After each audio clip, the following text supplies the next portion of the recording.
Seahawks destroy the San Francisco 49ers. I mean, obliterate them. Knock them off the face of the earth. The Seahawks defense looks unbelievable. And Sam Darnold might be a mid-quarterback. Doesn't matter. The Niners got lucky this wasn't 14-0 before Darnold even took the field. And the way that the Seahawks ran the ball behind Kenneth Walker. I smell meatloaf. The way this team ran the ball behind Kenneth Skywalker was remarkable. And Charbonnet got injured in this game. Doesn't look to be anything career-ending or season-ending or anything like that. He was on a stationary bike after, but Walker blew up. And Walker's a free agent running back. We got to discuss whether Walker may have played himself into a big fat bag in 2026 offseason upcoming. We got a lot to go over.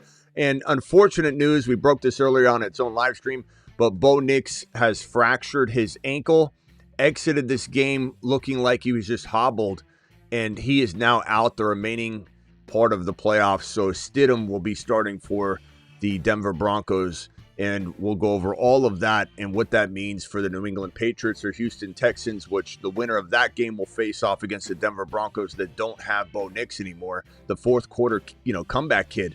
So this is probably a cakewalk into the Super Bowl, whoever wins this Houston Texans and New England Patriot game tomorrow.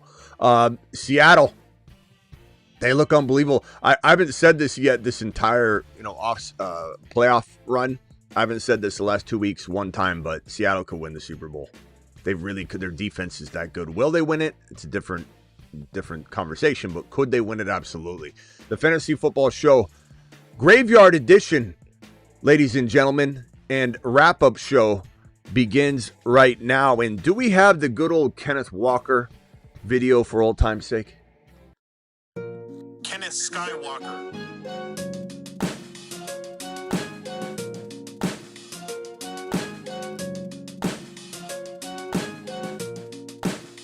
Kenneth lightsaber swinging. You're watching a Graveyard Stream.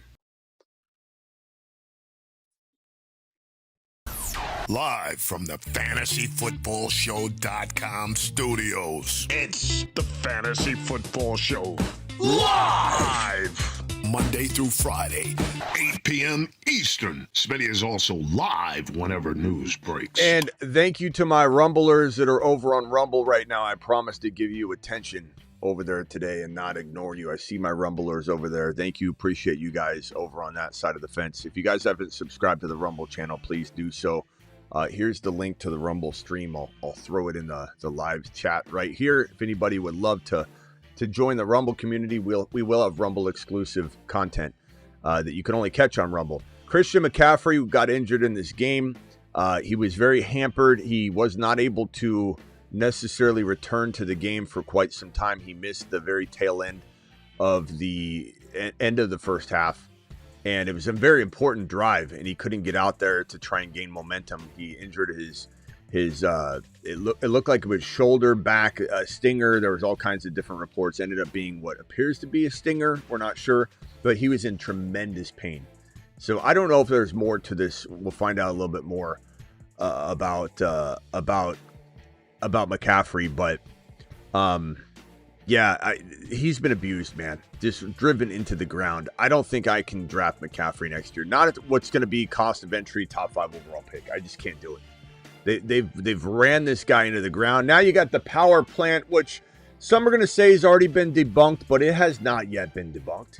It's been debunked by people that say it's been debunked. It hasn't truly been debunked yet. And I've been saying for years now, I feel vindicated. I feel absolutely.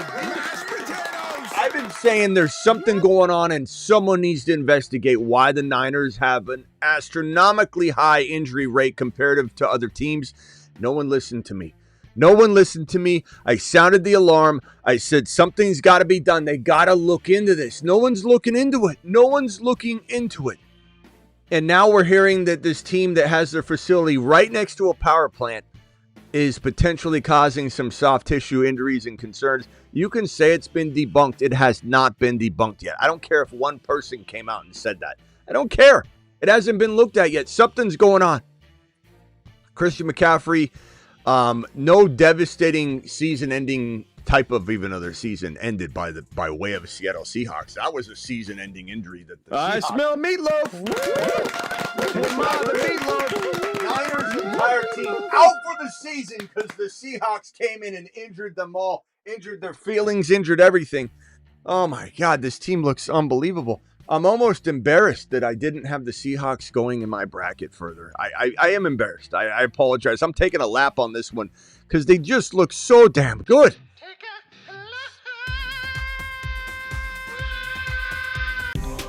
Take a big lap. Thank you, Rumblers. Golf over there, New Age Outlaw over on Rumble. Appreciate it. I see you guys there. Appreciate everybody on Rumble watching the stream tonight, too. Oh, my God. Seahawks look good. This defense is insane, man. It was literally Niners got really lucky because Brock Purdy was throwing a football, and it was like the replay of it was like the ball came out right as his hand was going forward, and it was a return into the end zone where it would have been 14-0 Seahawks on the opening kickoff touchdown run and then defensive recovery touchdown. And it would have been 14-0 without Sam Darnold even stepping on the field. That's how electric this defense is. They're unbelievable. And the one thing about Seattle is if they get up on you, what are you going to do? How are you going to outscore them when they're already up? Even if they played it safe, they could run the damn ball. Kenneth Walker was unbelievable tonight. Let's send him to at least Saturn. I mean, Kenneth Walker was unreal tonight. And Charbonnet, who's been amazing all year, too. They've got two amazing running backs. Walker's a free agent. And he might have just earned himself a big fat bag walking into 2026 because Kenneth lightsaber swinging Skywalker is potentially headed to KC, New Orleans, Washington, Minnesota. All those are very fitting teams that would utilize his skill set tremendously well. KC would be unbelievable. I think Washington feels real nice.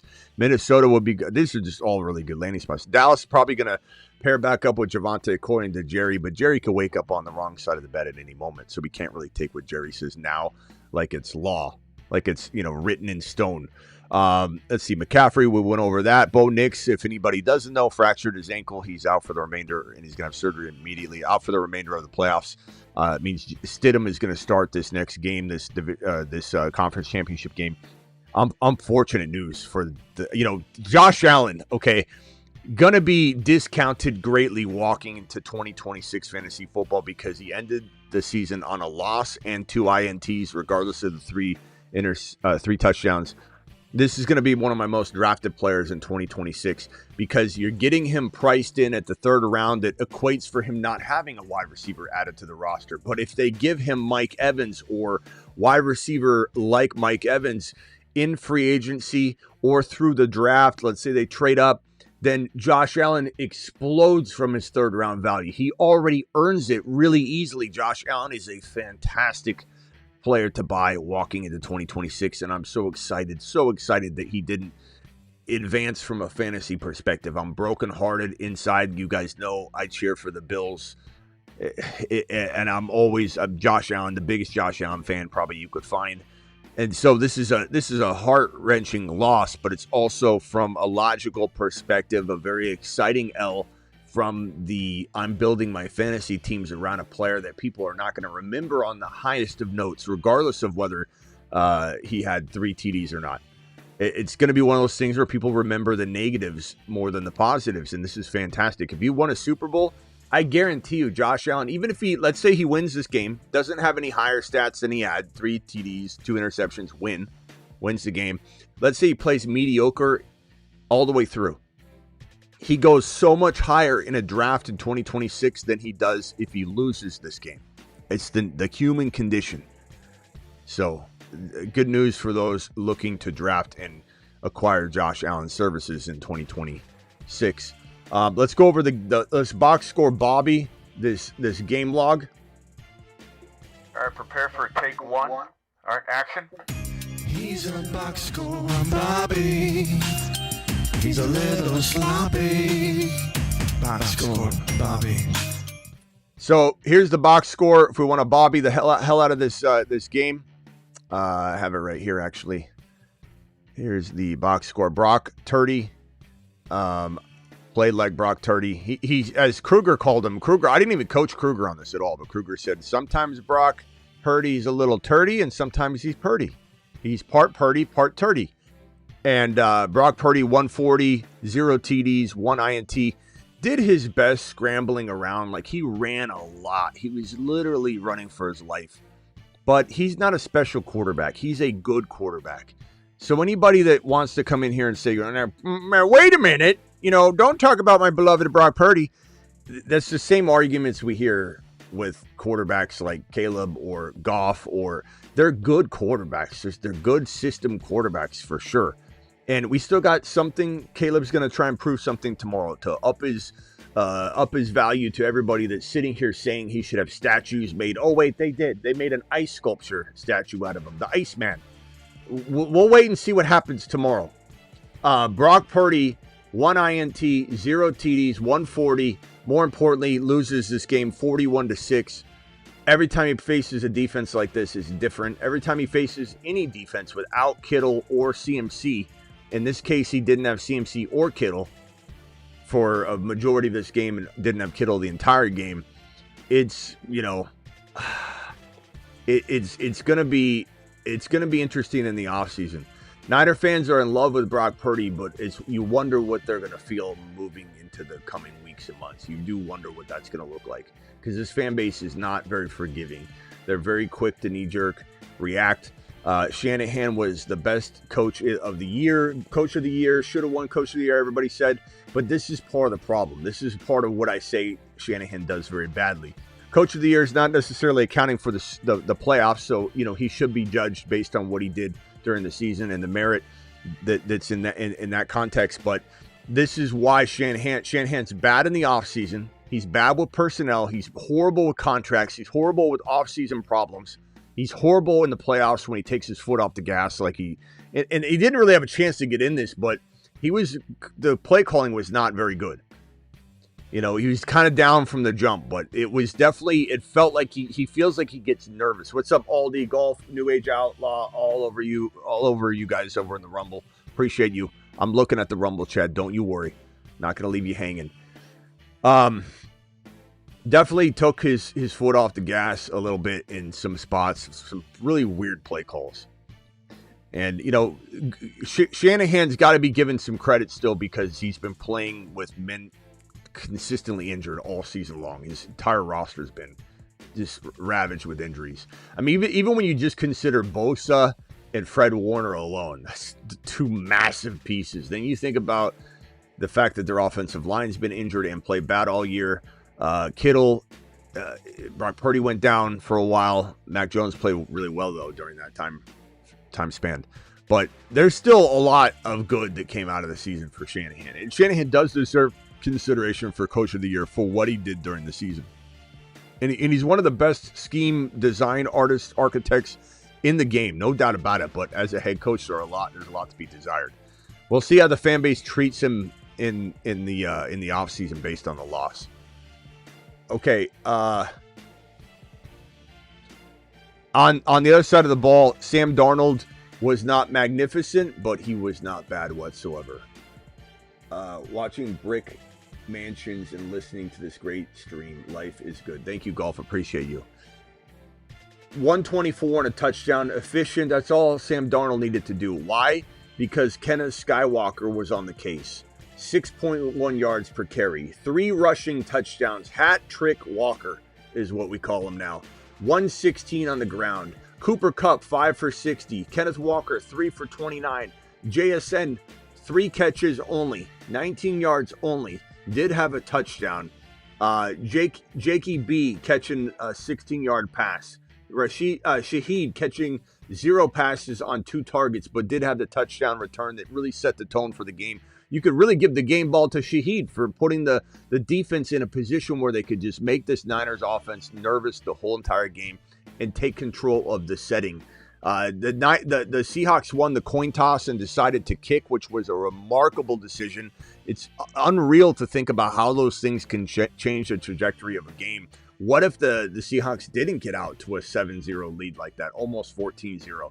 How would that have turned the game around? Hard to say. I think this defense is so good that the Seahawks still would have won, but maybe it was a different game. Maybe it was a closer game. Maybe it was a game where the Niners had a shot. I don't know, but the Seahawks defense is unbelievable, and I feel bad for whoever wins this next contest that decides the opponent that this team's going to face, because if that coin toss ends up being won, you better elect to not have this team and get the football immediately, because, boy, if they get up on you and the Seahawks get up on you and you have to try and play catch up against this defense, it's going to get in your head.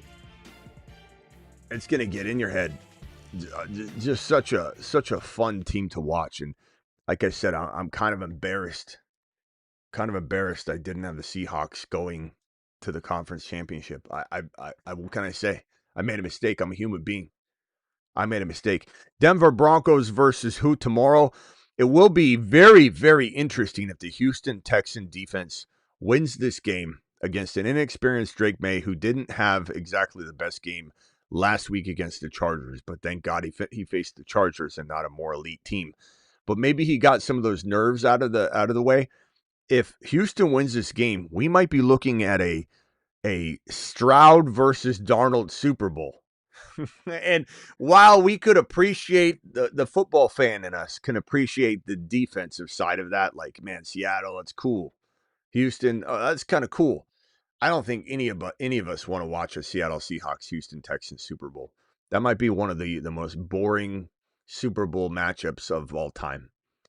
But at the same time, Denver without Stidham, or Knicks with Stidham manning the fort, I don't know that anybody wants to see Denver in the Super Bowl either. So we're kind of, I think, as a looking for excitement, and you're going to do daily fantasy. You're going to draft teams for the Super Bowl, draft teams for the conference championship. You're trying to pick the best and most explosive teams that give us the highest scores. We're thinking New England's got to be the choice here if we want offensive scoring. And quite honestly, Seattle is fun enough to watch, though. Their defense is so good. I think I'd rather see LAR versus New England personally. But if it's Seattle versus New England, I'm fine with that too. Denver, I don't want to see Stidham in running a Super Bowl squad. I don't want to see that. That's going to be just a filler. There's no way they're winning a Super Bowl with Stidham. Somebody clip that. Because it means it's going to happen, because I'm trash talking. Oh, man. Why would it be the lowest viewership ever? Because it's two defensive teams. It's like Stroud, and there's no way it's going to be lower viewership. Even if it's the most watched event, it's still going to be lower than normal. People aren't going to want to watch that. New Age Outlaw with a $50 hauler. I told you I'd keep my eyes peeled. I got one of my eyeballs peered right at the chat of the Rumble chat, and New Age Outlaw dropping a $50 hauler on the screen. New Age, you absolute straight monster, you. Let's put this up on screen. New Age to the moon. $50 hauler. $50.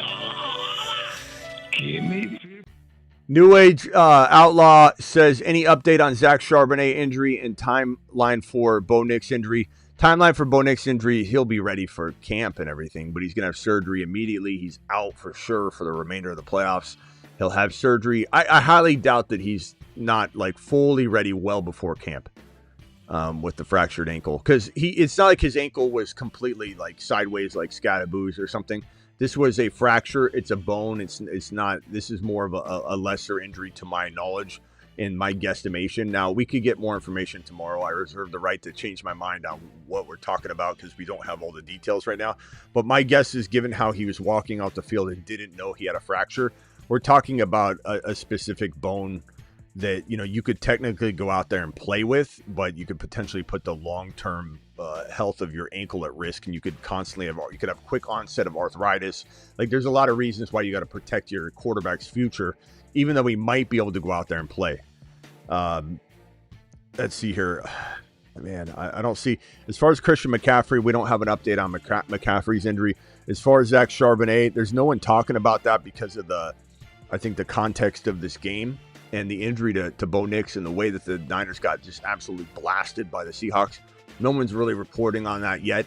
So we don't have a lot of news on Zach Charbonnet, but I will say that him being on a bike and without having trainers like sitting around him, the fact that he was still potentially trying to stay warm to maybe go in there, kind of see if he could give it a go, that to me tells me that there was a chance he could have returned to the game.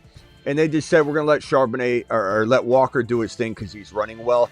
And let's keep you healthy for the next game. Like, we got this game in hand, and let's just go ahead and keep feeding Walker. We've got this, and we're just going to do this for the remaining games. So I think Charbonnet will be very, very questionable at the beginning of the week, but he has a strong chance to play in the next contest. He kind of escaped what looked like it could have been a severe injury. Maybe just tweaked his knee, sprained it a little bit. Could miss a game. I mean, it's not crazy to think of that, but I would say that for right now, it seems like we escaped. What's up, Nine Trees? Appreciate you over on the Rumble, baby. Appreciate you. Thank you, New Age, for the $50 hauler. Now, it's going to be interesting what happens between these two running backs because Walker was on his way out the door. He's a free agent. Okay, and Zach Charbonnet's been crushing it. Now, this team's not going to forget how good Zach Charbonnet's been all season long. This one game is not going to make them say, well, I guess we don't want Zach Charbonnet as our running back. I think we should go get Kenneth Walker or retain Kenneth Walker and get him back on the roster for 2026. That's not necessarily how it's going to for sure go. However, I will say that Zach Charbonnet Kenneth Walker looked so good in this game. It depends on what happens the remaining part of the NFL playoffs. If he continues to thrive, then guess what? They're going to have a strong conversation about saying, let's bring back Batman and Robin and run this back again next year, because running backs don't cost a whole lot anyway. So you're talking about what? Talking about like $10 to $14 million a year, somewhere in that range, probably looking at 10 or 11, maybe 12 million a year, maybe 8. Who knows what the running back market's going to look like? It's always fluctuating. But regardless of the number, they can make it team friendly. They could do a lot of upfront money. You can pencil that out. Accounting can take care of all of that. It's going to be a very low risk commitment, maybe a 1 to 2 year commitment from the team on a three-year deal, 4 year, whatever, with a 4th year that potentially could be exercised or not. We don't know what it's going to look like. Walker's not necessarily going to want to leave because he's having great success right now. He's winning. But money could talk, and I don't think money's going to talk all that much to make him leave a situation for $500,000 per year. I think he'd rather stay put, not uproot his life, and stay with a team that can win and chase a ring while getting paid. Maybe he doesn't even know. You have to go test the market out and ruin the opportunity. He might say, based on the market, I could lose $500,000 a year. I could maybe not. I don't know. I might even lose more than that if I leave, don't get it, and then come back and they don't want me anymore because they moved on. It's going to be interesting how this unfolds. If Seattle, let's say, goes out and loses the next game and Walker does very little and they go back to Charbonnet, I think the writing's on the wall. If Walker goes out there and explodes this next contest, they move even further down the road and he does well again, he plays 2 straight immediate good games, then all of a sudden we have a different conversation. People remember what they've seen last. What have you done for me lately? Right now, Walker scored 3 touchdowns and had 100+ yards on the ground. That's a pretty good sign that Let him cook.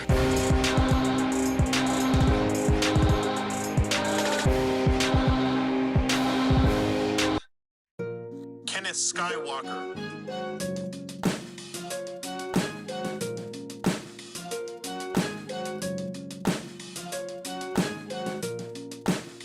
Kenneth Lightsaber Swinging Skywalker. Let's go over the Buffalo game, then open the phone lines right after. Here's the Buffalo box score. We'll break that down. Buffalo Bill box score. Josh Allen, 3 tutties, as I mentioned, 2 INTs. People are going to remember this as a bad performance in some respects, and people that are smart and understand what's going on, they'll remember that he had a remarkable game regardless of this team failing. Let me see if I can get this over here. Okay, there we go. James Cook, 117 yards on the ground, had a costly fumble. Dalton Kincaid, 6 for 83 and a touch. He has a nice little future there in Buffalo, showing nice strides and staying a little bit healthy sometimes and then not, so he's got some injury risk. He needs to kind of shake that label free. Shakir, 7 for 75. Getting paid as the number 1 wide receiver here, but he's not a number 1 wide receiver. Ray Davis showing some good signs of life in this game. Was involved in a hook and ladder play, and it was an unbelievable design play. Like Buffalo, that play alone, I said in the Patreon when it happened, that got Joe Brady, a potential head coaching job.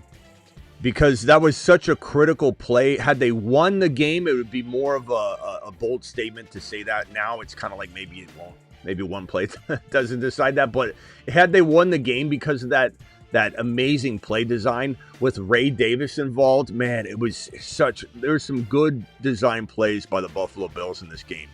There was also some missed opportunities. And at the end, it started to unfold differently than it started. And, the Bills could have put this game away, and they didn't. So I think some might look upon Brady in a bad light that way. Some might look at him and say, hey, I saw a team that has lack of weapons. We're not going to judge him for an organization that refuses to give him wide receivers. And if you're interviewing Joe Brady and saying, hey, what would you do as a head coach? You'd say, I'd do what my GM and head coach wouldn't do, what they were unwilling to do in Buffalo, which was surround my quarterback with enough talent. Now, what can you say about the Buffalo Bills other than they just don't give Josh Allen enough weapons? And that's why they lose. It's not Josh Allen. He's not the next Dan Marino, as TM42 said on the last show, or asked me if I thought that was the case. I don't think that. I think they can easily win a Super Bowl. They just need to get a weapon in for Josh Allen. I can think of one wide receiver that comes to mind that would be a fantastic marriage between Buffalo and said wide receiver, and his name is Mike Evans. You put Mike Evans on the Buffalo Bills, and he can go chase a championship ring, and I think anybody that's smart and intelligent enough knows that this team is capable of winning a ring. And when you sit a guy like Mike Evans down and you say, hey, we haven't won a ring. This is true. You coming to us, somebody might say, hey, Mike, don't go to the Buffalo Bills. They can't close out. The reason we can't close out, Mike, is because we've never had a receiver like you. And we're finally going to make that change, and it's going to be the difference maker. You will see. You will be a part of why we win. And you can always look back on history and say, the reason the Buffalo Bills never won a Super Bowl is because they never invested, at least in recent memory specifically when we're talking about with Josh Allen, because they never invested in a wide receiver. Mims, 93 yards, 8 catches. Cortland Sutton, 4 for 53. RJ Harvey had one of the most critical reception. I think it was a reception, right? Was it a reception or a run? I forget. It was at the end of the game, getting the field goal range. It was going to be a long field goal. I think he slung it over to, I think it was that 22-yard reception, right? Harvey, 24-yard reception. Slung it over to Harvey. Harvey bobbed and weaved, got his team well in field goal position, and you could literally attribute this win to that RJ Harvey maneuver and big play. 6 for 20 on the ground, nothing special there, but they didn't run the ball well at all anyway. It was 12 rushing attempts for Bo Nix, and RJ Harvey got the second most carries with 6 carries. But boy, is he protected into PPR value. 5 for 46. We would have loved to have had a touchdown or something, but Harvey's got a nice little future. I love RJ Harvey. I hope that they don't draft another running back, and they could. Sean Payton loves RBs, so we'll have to play that by ear. We have to definitely tread with caution as we head into the earlier part of the offseason with this running back stable, just because we need to see them not go attack the running back position. If they don't, then RJ Harvey's got a bright future, and Sean Payton seems to love him, and he's come along strong in his rookie year. His receiving capabilities are just to the moon. Remember, everybody said he wouldn't play on third down, and we said, just don't even listen to those people. Stop watching their content immediately. If you watch somebody that says RJ Harvey won't ever play on third down, like, why were you even continuing to watch them at all? I would just literally unsubscribe. Why? This guy's an electric player that Sean Payton literally said all offseason, when, even though people would say that, Sean Payton would come out and say something different, people would still say, he's not going to play on third down. He's not going to play on third down. Sean Payton said, when he's on third down, we're getting him the ball. Like, of course we want him on. Sean Payton told you we want him on third down, because he's the guy getting the ball. We designed plays for a running back on third down. Doesn't necessarily need to block at all on third down when he was getting used to pass blocking, which he's totally getting on board with. Now, this guy's got a lot of upside. There is the risk of Sean Payton doing something in the draft. So we got to take a look. Or free agency. So we'll have to see. Phone lines are open. Sharbs, Walker, Josh Allen, McCaffrey, Bo Nix, Seattle.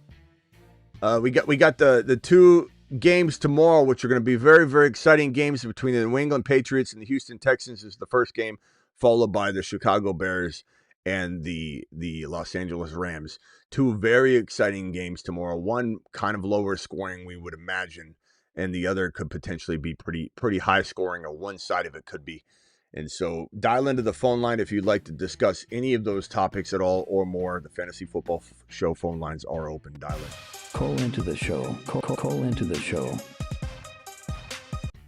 It's going to be an interesting situation, my people. An interesting situation indeed. Also, we will have probably a video, I imagine, in the morning. I'll see what I can do about getting a video uploaded. I'll see what I can do about getting a video uploaded by 7:30 a.m. Just kind of depends. But the phone lines are open. Dial in. What a playoff we've had so far. You know, you could take today's games and say these were different than round one. The wild card games, except for the final game, they were crazy. The endings were great. They were back and forth. I mean, we've had a really, really good playoff experience so far, I think, from a viewership perspective, from a fantasy perspective, from a excitement for 2026 perspective, watching these teams get stronger in some cases. Niners, it'll be interesting if any of you Niner fans call in, like Scotty Do or anybody that is a Niner fan. Blackbeard, I don't know if he's out there that wants to call in. I'd love to hear Blackbeard's take on the Niners. It's going to be very interesting to I think, talk about what their team looks like next year and what could happen. You've got Kittle, obviously not going to be ready for week one, let alone ever return to form. You got a leaking defense, but you got a returning Warner and Bosa. You got potentially overworked Christian McCaffrey. That's going to be an intriguing topic all offseason long. What do the Niners look like? What do these players look like? Seattle just needs to retain.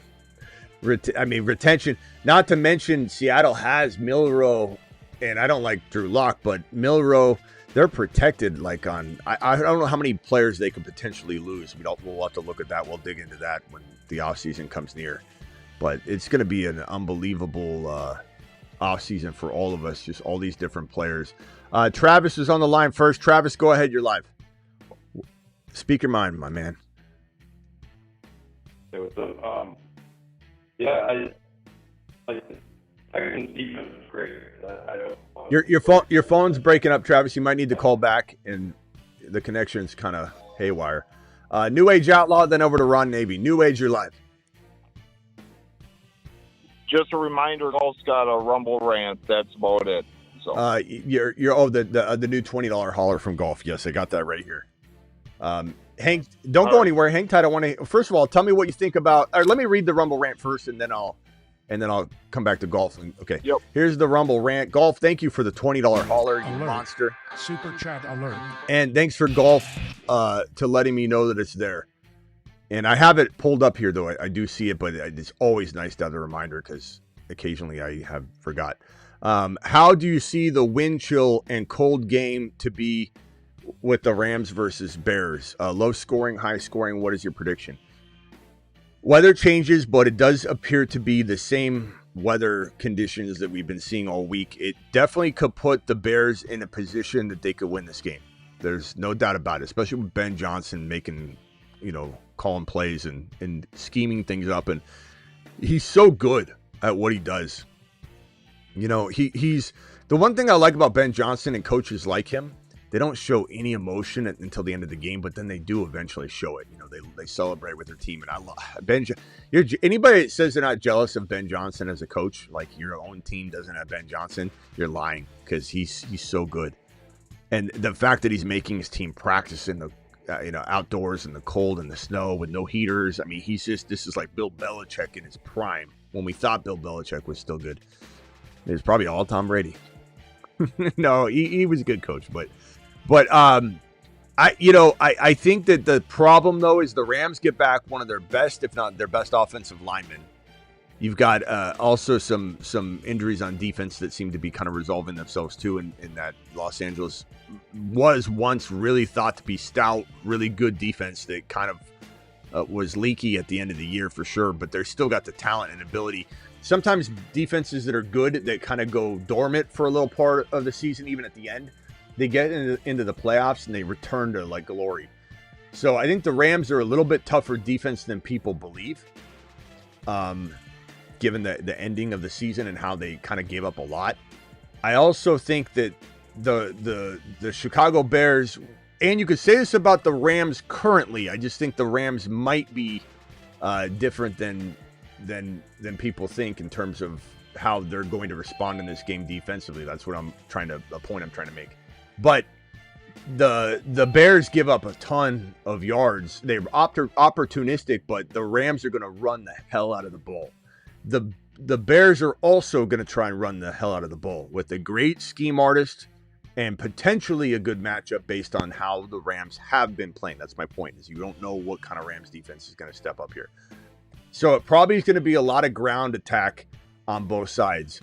The weather, the wind, we've heard winds of 20 to 30 miles per hour, the wind chill, all that. Stafford has never really played great in cold weather. Stafford's never really played this great for some time, though.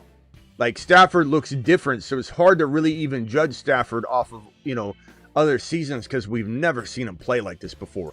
We've also never seen him have wide receivers and weapons like this before.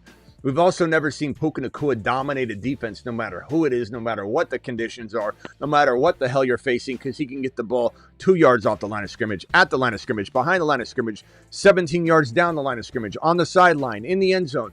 Like, Puka's all over the place. And so I don't know that the Bears will have an answer for him no matter what. But if it is a low-scoring game, lots of cold weather, the Bears probably have a little bit of an advantage in that, but their defense, I think, is going to be more leaky at the end of the day. Going to be a tough call. I would not probably, this would not be the game that I place the house on. Like, because you just don't know how it's going to go.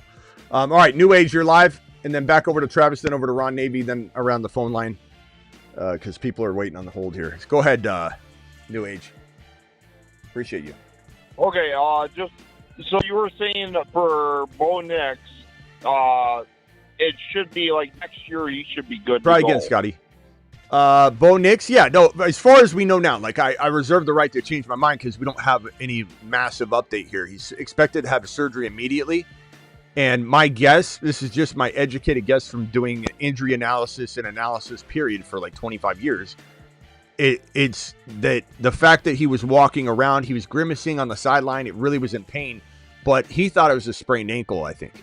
And so that to me tells me that this is definitely one of those ankle injuries that it requires the surgery for sure. Otherwise, you start having arthritis, you could have all kinds of other problems, and they got to make sure they fix it. And for the longevity of his career, he's got to get this. He can't play on this. It's very risky for him to play on it. So, Scotty, dude, just mute yourself if you could, please. I'll be right with you, Scotty.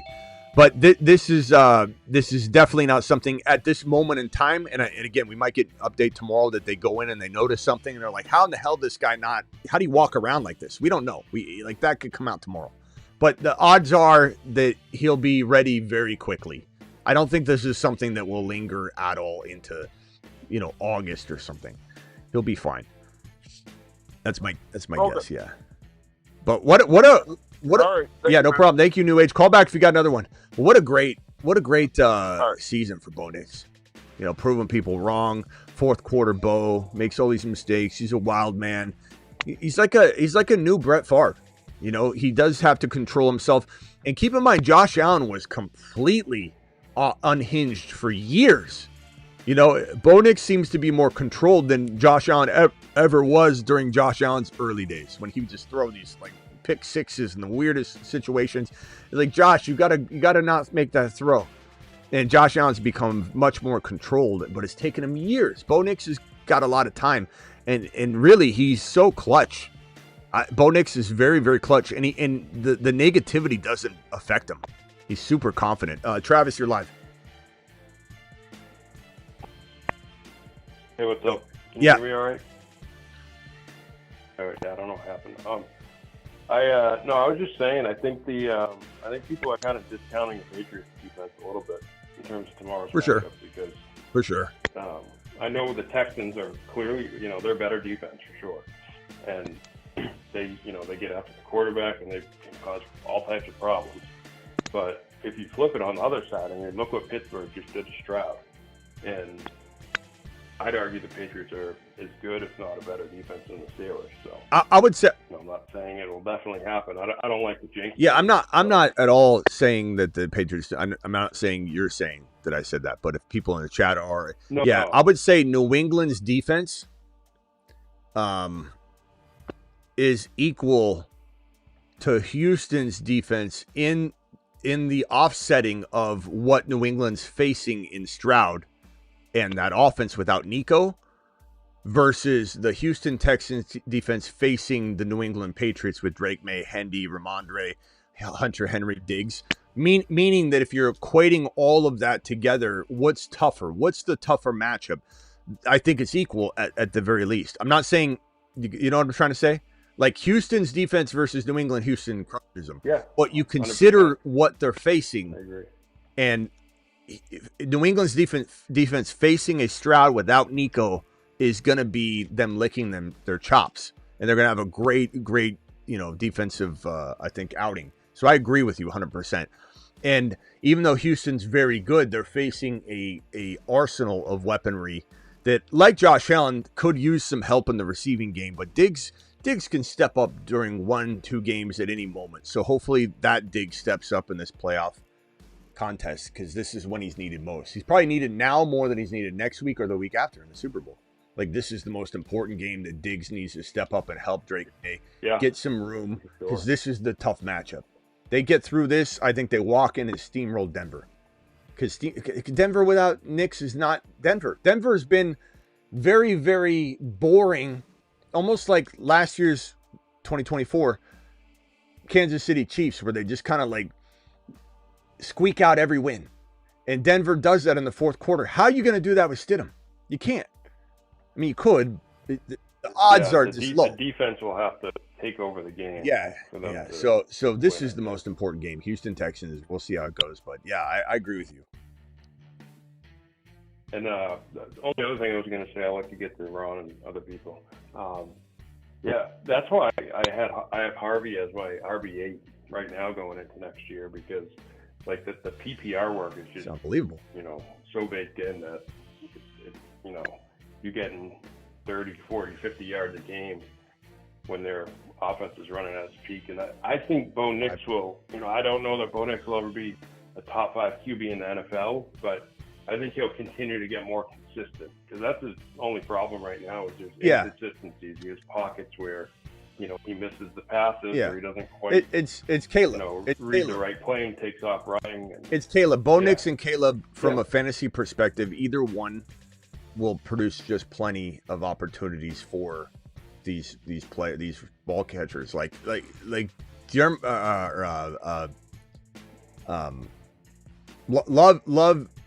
is going to be a fantastic tight end option in 2026 to the tune of people are going to overvalue Loveland. Loveland's going to go probably as tight end 2 or 3.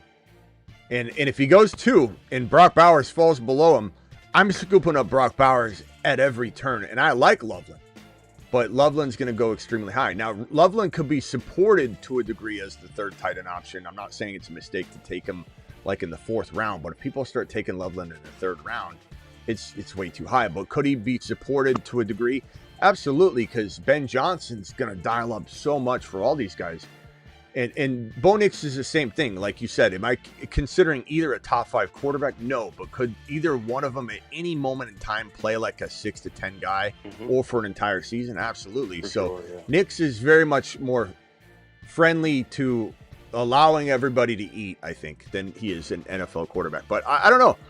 Could he get there? Could he get to like a top 6-7 overall quarterback level? Maybe. Good, especially in Peyton's system. Could. Maybe. For sure. And the last point I'll make is just with the Bears, they can definitely win tomorrow, but this is one of the first games in a while, I think, unless the Rams are just overwhelmed by the cold. Yeah, that's the risk. I don't think that's the risk. It'll be the first time in a while that they will have to play 4 full quarters of football. Yeah. And it really comes down to like Seattle, the beginning of the game. If the Bears get off to a 7-0 lead and then the Rams got a punt their first time, get the football, and then it gets out of hand, and then the weather, it could be one of the, like, control the clock, run the ball. Bears can win the game with the lead and the ball. If they just run the ball and drain the clock, that is their main hope in this game. The Rams, weather and all, are just so dangerous. You don't have to throw it downfield 18, 20 yards. You can, in very bad conditions, get the ball to Puka. You got Devontae Adams, who, as whoever said it in the live stream last night, is 100% correct. That, this guy was born in the cold. He knows how to play in the cold. So Devontae Adams might have a bigger game than you think in this cold weather. But Stafford's never. We can cite all the cold weather game stats all we want, but Stafford's never had these weapons and played this well. I mean, this is an unbelievable season for him. Right. So, and if the Bears go down by 2 scores again like that going into the second half, the Rams are much less likely to give that up and fold like the Patriots did. They're just a more complete. I mean, the Bears they did good. Like, you can't take away what Ben Johnson's made. I've said that all show. But the Packers are ridiculously bad. And the fact that their defensive coordinator is getting a head coaching job after he just unfolded is beyond me. I don't even understand that. That doesn't even compute to me. That he's a sought-after candidate for a head coaching job is wild. I mean, unbelievable. To the Stefanski stuff, and we'll talk about that tomorrow. Stefanski's the head coach of the Atlanta Falcons. I'm a little concerned about it. This is a guy, Stefanski, that had, and let me go over to the coaching carousel real quick. This is a guy that had his play calling duties stripped from him twice in Cleveland. 2 different years. He was removed from the play calling duties. And you could say, well, he didn't ever have, the right, I don't know. You can say whatever you want. But the thing that concerns me about this is what I really wanted in Atlanta. And you could say that they're going with this approach, going with a play calling head coach, because they just did it the other way with Raheem Morris and Zach Robinson, and it didn't work. So now they're thinking that formula is bad.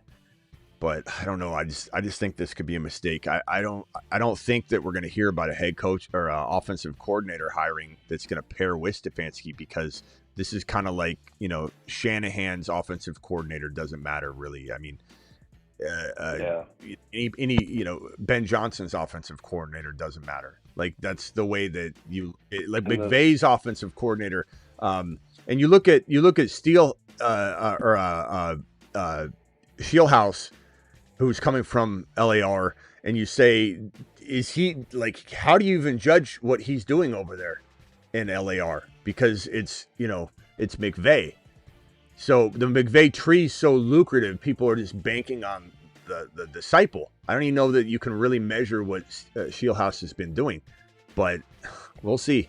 But Stefanski now completed coaching situation that now probably eliminates the offensive coordinator position from being an important role, and you're not going to see McDaniel pair up with Stefanski because he's probably calling the plays, unless they announce he's not going to call the plays, which I don't think they're going to. But if that happens, then I'm interested. But we're probably seeing a placeholder offensive coordinator, and this concerns me. This guy's play calling duties got stripped twice in Cleveland last year, as well as another year. So I'm not exactly thrilled about it. All right, Travis, hang tight real quick. Let me go over to Ron Navy. Ron Navy, you're live. Yep. Hello? Hey, what's up, Smitty? What's What's up, up? guys? They're on. Yeah. How devastating that whole Bo Nix thing. I didn't even hear about it until I saw your show prior to this. It sucks. Didn't even know he was injured. And that just really messed up. That makes people's teams almost dead that advance in the best ball, the underdog best ball stuff, the playoffs best balls. The same way that it. If you had Bo Nix, you're screwed. I mean, the same way that the Broncos are screwed in real life. It's the same exact thing. Like, you advance, but then you lose your quarterback. That's crazy. It's like, I don't know. Yeah. It's like because I would give the Broncos a good chance to go to the Super Bowl, but now I favor the Patriots going to the Super Bowl. Yeah, it's almost like the car died. The way things are in the race, the car died, but that it still had momentum to cross the finish line. Like, I mean, the vehicle is not going to even start up for the next race. Broncos. I mean, anything can happen, but I highly doubt Stidham. Stidham's not bad. Yeah, he's not bad, but he doesn't have much experience. He can throw a little, but he's more of a game manager type, and the defense will have to carry the game and carry the team. I would say that. Yeah, but their style, Travis, is like they've been making a lot of comebacks, and Bo Nix has been like Mr. Fourth Quarter. I mean, pretty much all year. They don't have that now. Stidham probably won. Yeah, but the crazy part is that if Stidham faces, let's say, New England, he's got at least a shot. I would suppose, because then it could be like defense versus defense. Whereas if it's Houston, they'll just eat Stidham alive, probably. But that doesn't mean that New England is a lesser team because of that. I'm just saying the matchup wise, throwing Stidham up against Seattle or Houston is going to just be the worst recipe for him. But I don't think Denver stands a chance against New England anyway. Whoever wins the game, I think New England or Houston will roll over Denver now. I guess the only shot you'd have is that Stroud struggles and then Stidham struggles, and it's just a low scoring, whoever's defense outplays the other, and maybe Denver somehow plays better against Stroud than they play against Denver, being careful with the ball and running the lot or something. I don't know. I mean, Sean Payton is definitely like the right coach for the job to try and pull it off, but I don't think it's going to happen. New England really got gifted this. If Travis's Patriots can get by a very tough matchup tomorrow in Houston, but very doable, then I think the New England Patriots will be in the Super Bowl. That's crazy, man. It's a huge break. I think the wild card in that game, like I said before, New England's got to be able to establish the run. If they have a problem doing that. And the other thing that I think with that game is, and I still believe New England's going to win, but if the old Stroud that we saw, his rookie year and stuff shows up and is able to play to that ability that he did beginning of his career. Big if though, Ron. Show up in one game randomly. I know. I said that was a wild card. You heard me say it's more than a wild card. That's like a missing person sign that's been up for 25 years. And you're like, if he walks in tonight, I don't. If he walks in tonight, the way you mean, honestly, the way things have gone this year with all the things that all these surprises that's happened all through the year and everything else, it wouldn't surprise me. Maybe it really wouldn't surprise me. But I still don't think that Houston wins. All right, hang tight, Ron. I think it's. Let me go around real quickly. Scotty, do then DJ, then back to Ron. Ron, unless you got something short you want to say real quick. Well, the only other thing I really wanted to say was about the Stafford. I mean, when he played for Detroit, he's terrible in cold weather. Yeah. I mean, and he hasn't done anything to prove that he's still not terrible in cold weather. Yeah. Yeah, he's always been and he had, you said he used weapons, but he had Megatron and he had plenty of weapons there in Detroit. Yeah, but I still agree with you that it's a wild card for sure. The cold weather, like I said to Travis, the cold weather is the risk. If there's any risk at all, it's cold weather. But at the same time, I feel pretty confident in saying that defining anything about the Rams or Stafford this year is a mistake. because it's just a whole different, can of worms. You're also judging Stafford in cold without McVay and without in Puka, and the ability to really be so dynamic that you're not just forcing. Like Detroit Lions were a lot of times awful, and they're always throwing from behind, and Stafford's always forcing it, and trying to get back into games. Mm-hmm. I think this is just a different team, and the fact that they're getting their offensive linemen back, and they're going to run the hell out of the ball too. So Stafford's not going to be asked to do as much in this game, I don't think. But we'll see what happens. That offensive line, I believe, is the heaviest in the league.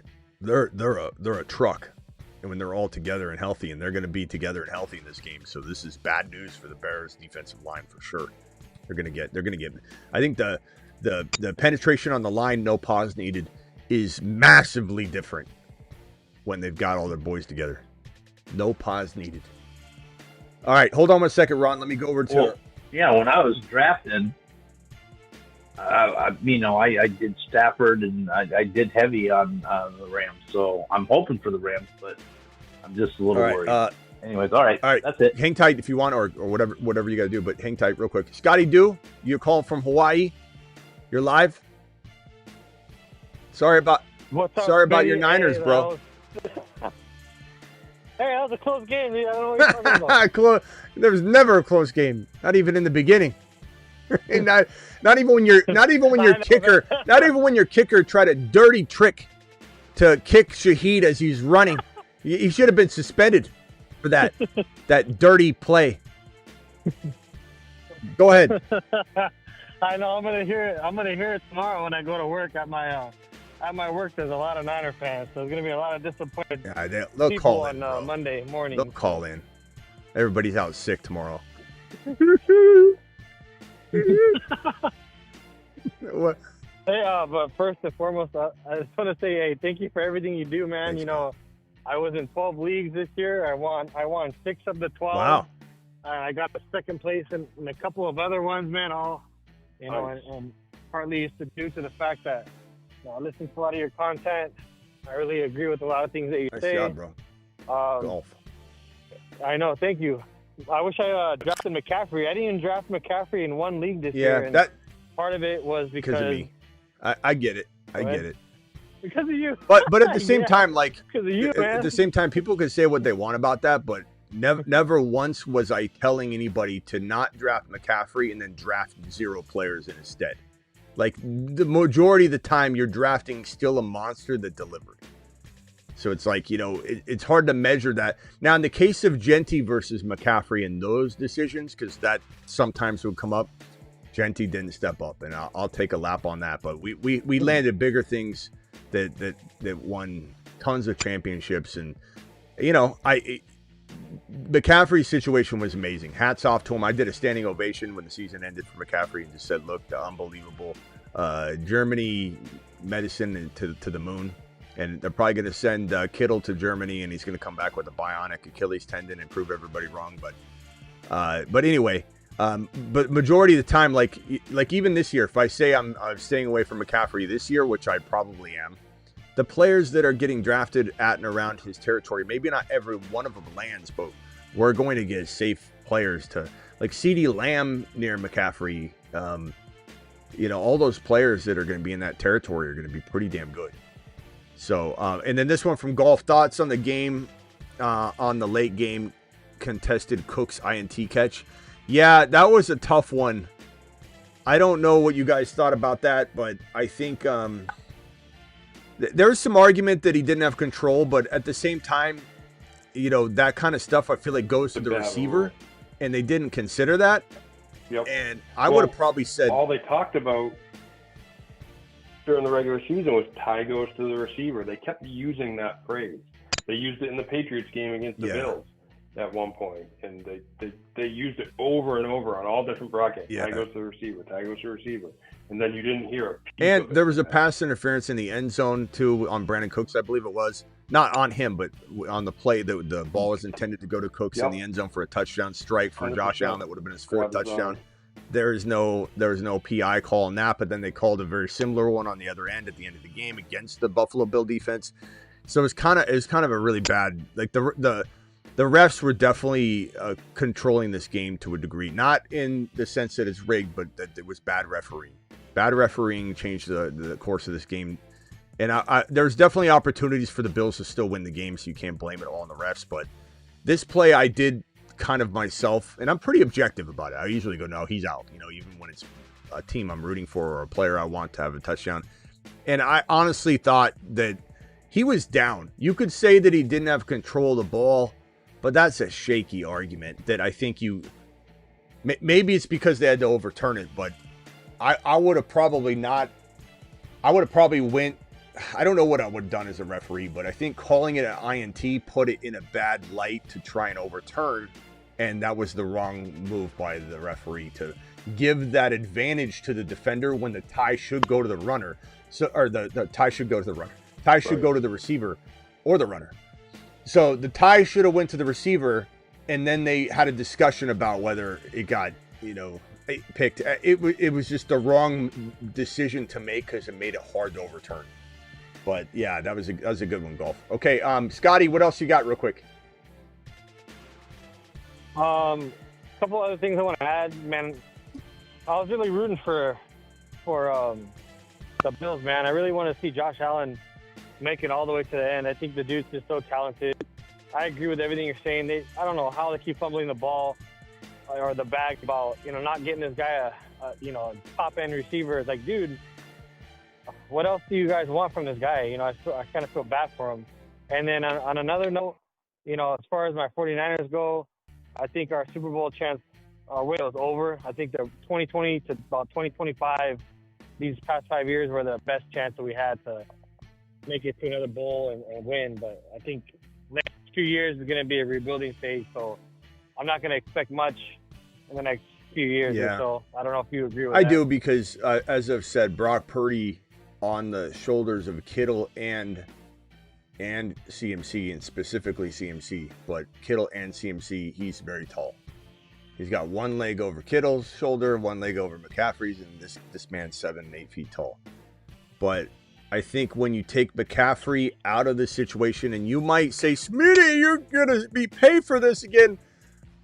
The workload's insane, man. I just can't get on board. And this year, it's crazy. This year, I'll be more careful with how I word it, because I don't want anybody to misinterpret what I'm saying. Christian McCaffrey could absolutely have one more year. It's possible, but you gotta grab the hand. But Brian Robinson Jr. They gotta bring him back because he's not under contract. So that's gonna be any handcuff. I know, but you thought you're gonna grab McCaffrey. I know, but bro, you thought it was gonna be Garendo all year, and it wasn't. So you don't know what the cuffing situation is gonna be like. But here's the problem: is in this year I'm gonna word it very specifically. It's not just one player that I want someone to replace McCaffrey with, because that's what people are trying to pin last year on. Genty, it wasn't always Genty. Like, some of us drafted an absolute marvel in replacement of Christian McCaffrey. I had Genty, and we still won leagues because we didn't draft Christian McCaffrey. So this year, I'm not going to tell you. Don't make it about one player. It's not McCaffrey versus this player. If that player fails, then it's I should have taken McCaffrey. You'll want to diversify, but McCaffrey versus Lamb, McCaffrey versus, in some cases, you're going to find an RB like St. Brown, Achane. St. Brown or Pickens. Yeah, Achane, St. Brown, not Pickens. Pickens is a round later, but Jonathan Taylor, whatever. There's so many, even Genty again this year. But the wide receivers are going to be really nice in that territory.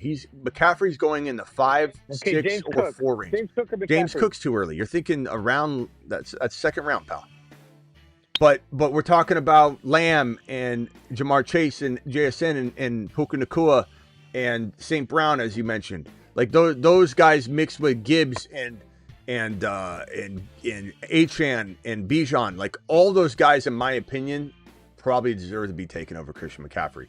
Now, if we get into the second round, it's a whole different story. But I think that it's not about one player, and that's the very careful way I'm going to word it this year, so that nobody feels cheated out of not having Christian McCaffrey if, let's say, he's a monster for 6 weeks or whatever straight. All right, anything else, Scotty? I just wouldn't draft him, though, in the first round. I think he's a second rounder, McCaffrey. He's not going to go in the second round. I think the risk puts them. No, Well, it's going to the top 5. You're way off on your values, but that's why we love you, Scotty. Cool. You're too busy surfing the waves over in Hawaii to know what the ADPs are. Dude, let me handle that. McCaffrey's going in the top 5. Period. You don't want to pay that, you're not going to own him. That's fine. Too busy. I'm not going to own him. That's why I didn't own him this year, because I wasn't willing to spend a first-round pick on him. It amazes me how Grendo is non-existent. I agree, Ray G. It is kind of wild how good he was. All right, Ray, Scotty, appreciate you. Call back if you got another one. All right, thank you. DJ. Yes, sir. Thank you very much. DJ, you're live, then back to Ron Navy, then back to Travis. Go ahead, DJ. What's up, gentlemen? Best on the planet, Smitty. Josh Allen. I'm going to say it one time, but it's worth repeating, right? He needs help. They missed on Coleman. And the thing is, he almost has to be perfect, even though he's Josh Allen. I mean, he missed a couple of passes. But that's the point. You know, he needs a receiver. He needs someone to be able to lift him. Yep. You know what I mean? Seahawks 49ers. Yeah. Purdy. What was it? Super Bowl 2 years ago? Hurt his arm in the NFC Championship last year. We're going to attribute that to Shanahan and him being a good QB. The power plant. You know. But this is true, man. This is even the what was it? Greenlaw coming off of the sideline popped his Achilles. Yeah. Come on, and I think it was in it. You know, if you remember that. So with the 49ers, they need a receiver too, probably. I know Shanahan is good at scheming them up. Kittle's gone, so they may be in the market. I think. Seahawks. Yeah, I think they can win the chip, right? I mean, that defense, Kubiak scheming them up, and I'll drill down on Kubiak. He likes to run the ball. You know, he gets that from his pops.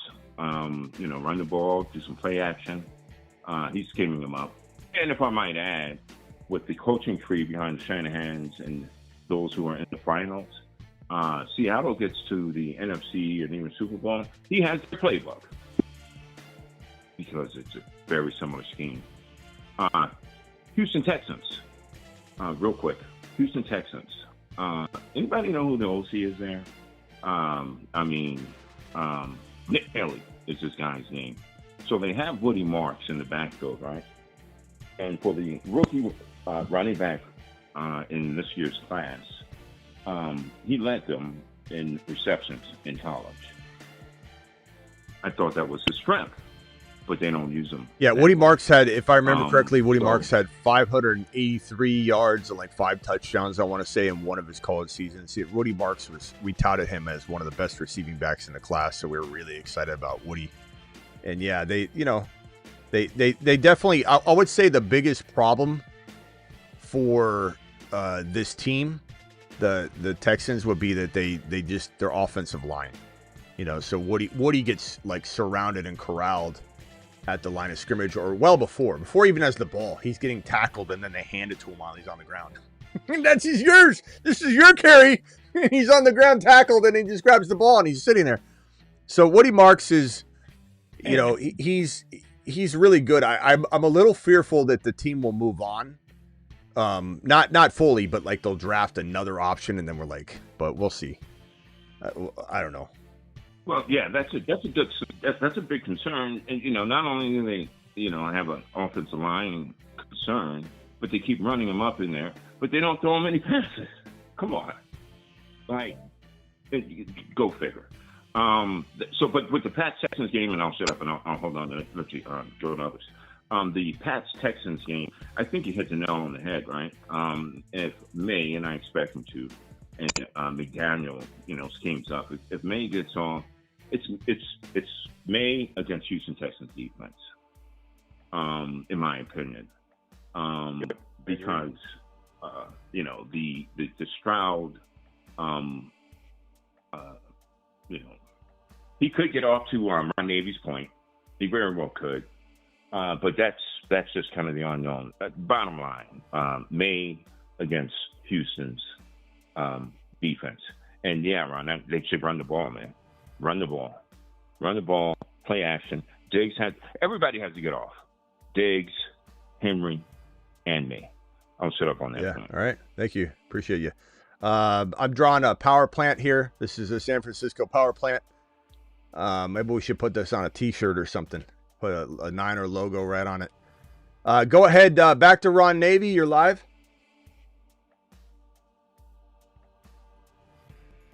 Nice power plant. Thanks. That's funny. Yeah, I mean, as it sits right now, it's going to be, if the Rams can get by Chicago and it's the Seattle Rams, that should be a hell of a championship game between those two. And either one can beat either one at any given day.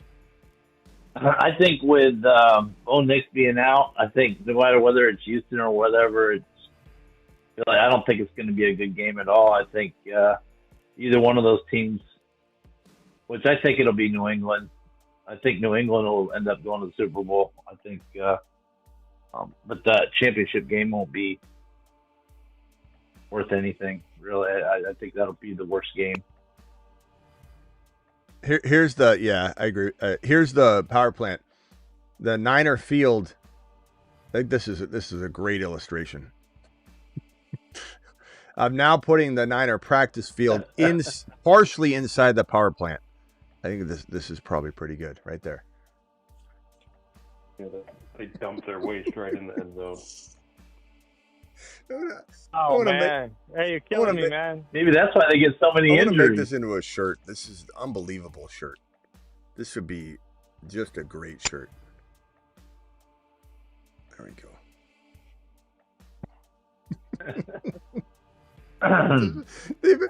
That might be why they get so many injuries. Who thought it was a good idea?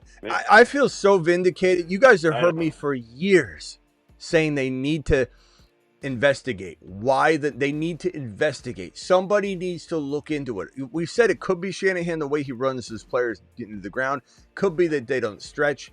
And now I'm thinking it's all of the above, because Travis even made that combination that it doesn't have to be just one of those. That it's the power plant, and then it's Shanahan running his players into the ground. That some players may not actually get injured right now, maybe a couple of years from now, but Shanahan's fast tracking the injuries by running them ragged next to the power plant without stretching. Like, it's a combination of all three. But I don't know. It's a terrible combo. Yeah. That's what's surprising, that CMC made it through the year pretty much. He made it through the year pretty much unscathed, and we didn't. They're going to find out that during the offseason, when McCaffrey was on the sideline with his calf, he was standing right here instead of right here while he was stretching. Yeah, he avoided got the good radiation. His little cryo chamber was just a few feet off of the containment zone, and not to mention that he does his own stretching. But man, this is crazy. I predict in tomorrow's game with the Patriots. Hey, go Ron first, then DJ. Go ahead, Ron. I predict that Diggs isn't going to have that great of a game. I think what we're going to see Pop Douglas and Kyle Williams emerge as Chisholm. What do you call them? Yeah, I think they're going to end up going off on the game for some reason. I just have a feeling those two will be very they put Stingley on Diggs, so game-winning plays. Yeah, I think those two to watch out for tomorrow. I don't know. Something just tells me that they're gonna be key in tomorrow's victory. All right, hold on 1 second, Ron. 1 second. Scotty, dude, just mute yourself real quick, please. Be right with you. All right. Anyways, I'm gonna get all going. Right, we'll see you later, Ron. Talk to you guys later. All right. DJ. Later, Ron. Have a good one. Bye. Final Later, thoughts, Ron. DJ. Yeah, they should bring that doctor, that CMC or the witch doctor boot. I don't know the details. They should hire him, right? And move the I don't know. facility. They might lose him to the power plant. The guy's going to come over and He'll melt. Yeah, that is a good point. You know, but final thought, Rams, the Rams, Bears. I'm going to go with the experience. You know, bottom line, I think people in the chat made a good point. Caleb's going to have to play, you know, good 4 games. They could win. But, you know, weather be damned, you know, you had to get out there and ball. And between the ears and McVay and Puka and Williams, Corum, you know, et cetera, and Adams, I think they'll get that dub. But it should be a good one. Yep. I think it Tomorrow should be will be a good fun. one.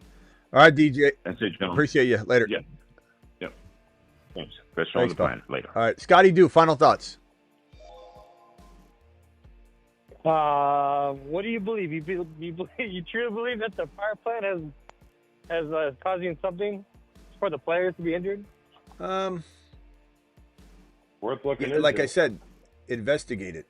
Not investigating it, saying, "Oh, it's been debunked because someone did research on some of this stuff," when you haven't really, you haven't looked into it. Like, you got to look into it, bro. You have to look into it. Nobody's looking into it.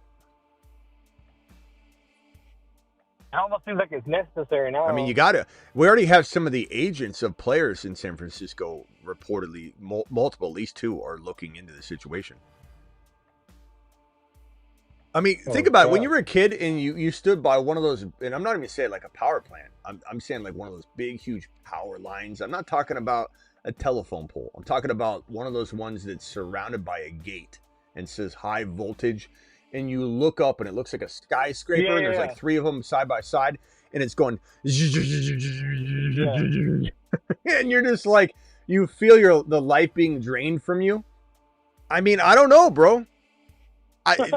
Tell me it's got to be dangerous to a degree. There's no way that a power plant like sitting right next to you isn't potentially causing some issues.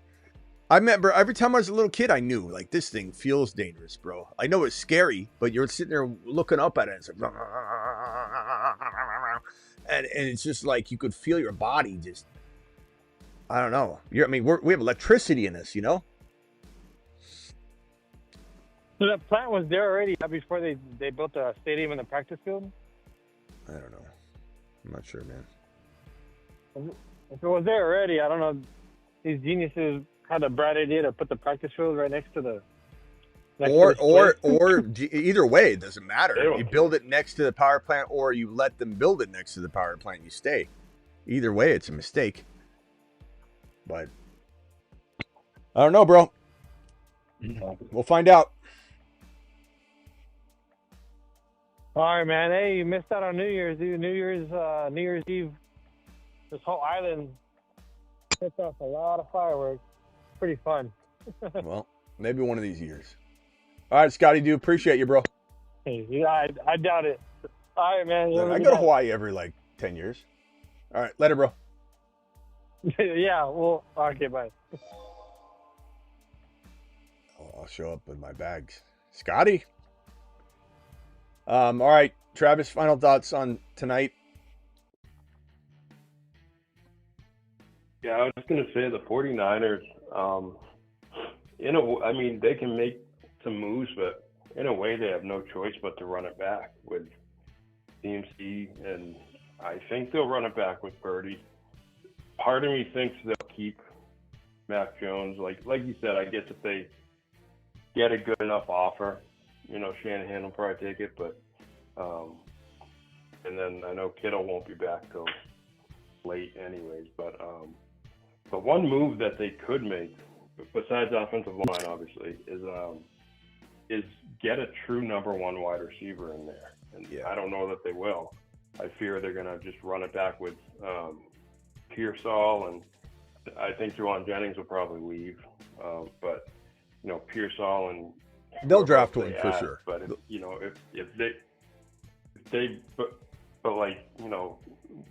it be a true Probably number not. 1? Is what I'm saying. Yeah, I don't know. Like they'd have to go get an AJB or something like that. I mean, I guess they could. But that's the one place where they could improve. I'll tell you, I don't think I don't think Shanahan's gonna be okay with the idea of rebuilding. Like we're gonna lose for a year. I think Shanahan believes he can win right away. And in all honesty, the way that they won this year was pretty damn impressive. Like, you know, one could have said easily, like, if you're gonna throw away a year and you had to choose when to throw it away, this would have been the year to do it, and that would have been a mistake because they played very, very well. But at the end of the day, they didn't bring it home, and that's all that really matters. And Niner fans are going to be pissed, and understandably so. But I don't know. It's like imagining this team. I mean, imagine with Fred Warner and Bosa back. It's a whole like those. That's an entire defense. Yeah. That's crazy. So different. Bills need to trade up in the draft or make a trade in the offseason for a legitimate number 1 wide receiver. Yep. I mean, we've been screaming it all for 2 years now. Thoughts on a late game contested? Thank you, Rockout. Appreciate your thoughts on a late game contested. I already answered that one. That was a wild one. All right. I'm out of here, I think. Travis, any final thought? Nope. All right. I don't know if I'm doing a Dynasty show tonight. I kind of feel like I need to. What would be a good Dynasty topic? I mean, it could be Allen. It could be the Bo Nix dynasty value, you know, based on the injury or whatever. But it could be McCaffrey because you could do it on the players. I mean, the season is over for McCaffrey. Yeah, you're right. We could just do it all encompassing. Right. Yeah, let's do that. Let's come back in 5 minutes. I mean, because Walker, Charbonnet, Nix, McCaffrey, like Allen, Purdy, all those guys. Yeah, let's come back in 5 minutes. All right. See you then. Guys, Bye. Appreciate you. See you on the Dynasty channel in 5 minutes. T-minus 5 minutes. Let me drop the link real quick. Here's the Dynasty link. It is right here. It is youtube.com/Dynasty Fantasy Football. Let me pull that bad boy up and spit the link out. Here is the link. Click this link right now. Boom. Smash that link. I will see you all on the Dynasty channel in T-minus 5 minutes or so. Thank you, Rockout, for the super chat. Appreciate you. And I agree with you, Rockout. There needs to be a wide receiver move. No doubt about it. Thank you for the super chat, Rockout. Thank you for my Rumble rants, everybody over on the Rumble front. Thank you, Golf. Thank you, Aldi being over there. Thank you, Landman to the moon. Landman, I kept up with the Rumble chat all show. You'd be proud of me. New Age, thank you for the super chat. Thank you, Golf, a double by Golf over on Rumble. Guys, make sure you go over to Rumble. Here is the Rumble link to this exact stream right here. You can like the video, comment, whatever. But also, please subscribe to that channel. I'll see you all on the Dynasty channel, and I'll pin that link right now on the way out the door. There's the link. I pinned the Dynasty link right now. I'll see you there in about T-minus 5 minutes. Appreciate you all. Thank you, moderators. My mods to the moon.